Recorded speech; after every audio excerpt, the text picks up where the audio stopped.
Well, I'm back with another Little Light in the Night vlog, and sitting here again in my car. It's my car vlogcast, vehicle vlogcast, so to speak. And I want to talk with you about focusing on your own light. There are times and seasons in your life where you literally need to be focused on yourself and what you're doing.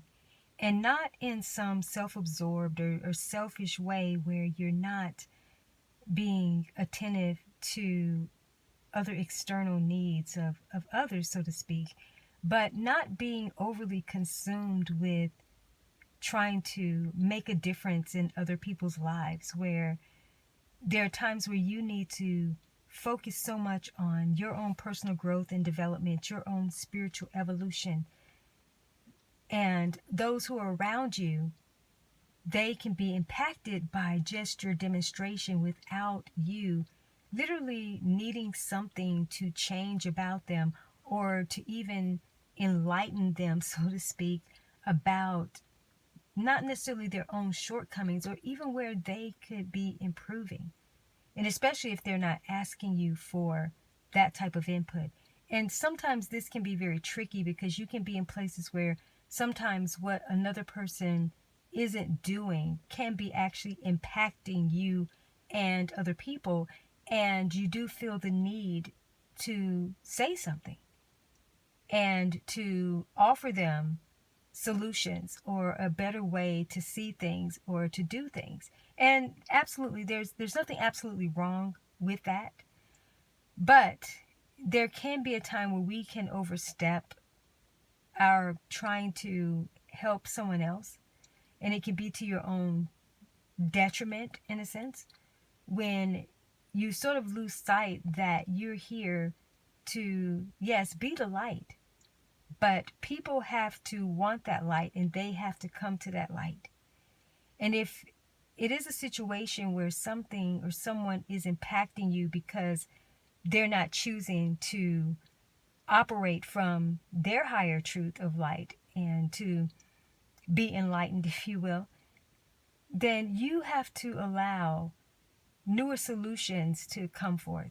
But also it's a good time to examine yourself. Where are you potentially holding yourself back to by wanting to see the growth of other people in a certain way who have actually demonstrated over time that's not what they're interested in? Why would you continuously spend time there? Well, some can say because you don't want to give up on people and you know that their potential is there. One of the things that I teach, and I have definitely had to learn this lesson myself, is that you never want to get focused so much on people's potential and their possibilities that you overlook things that are really there. In my relationship coaching and counseling, when individuals are dating, and I talk a lot about this in several of my products, where I would say that you don't want to date someone based on potential.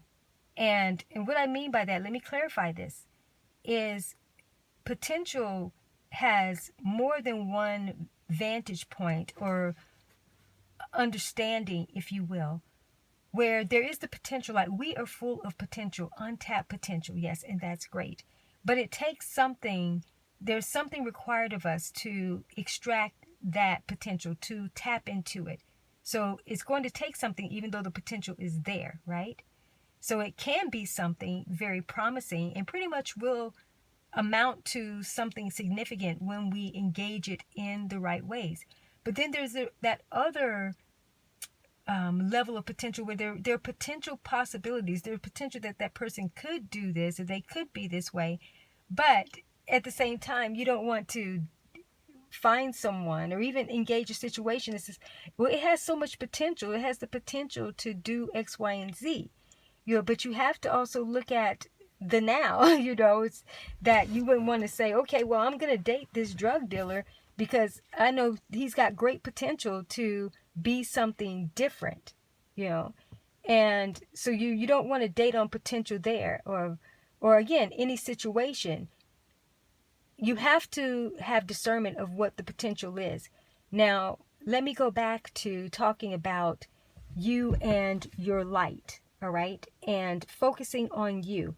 When you focus so much on expanding your light and cultivating the light and truth of who you are, what will happen is that you will not gravitate certain types of situations, all right? Certain people won't come into your experience. You know why?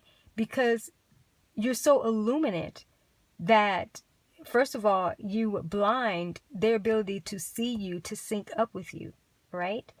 And then secondly, the thing about it is that people who are drawn to your light will come. People who don't want the light will repel, for sure.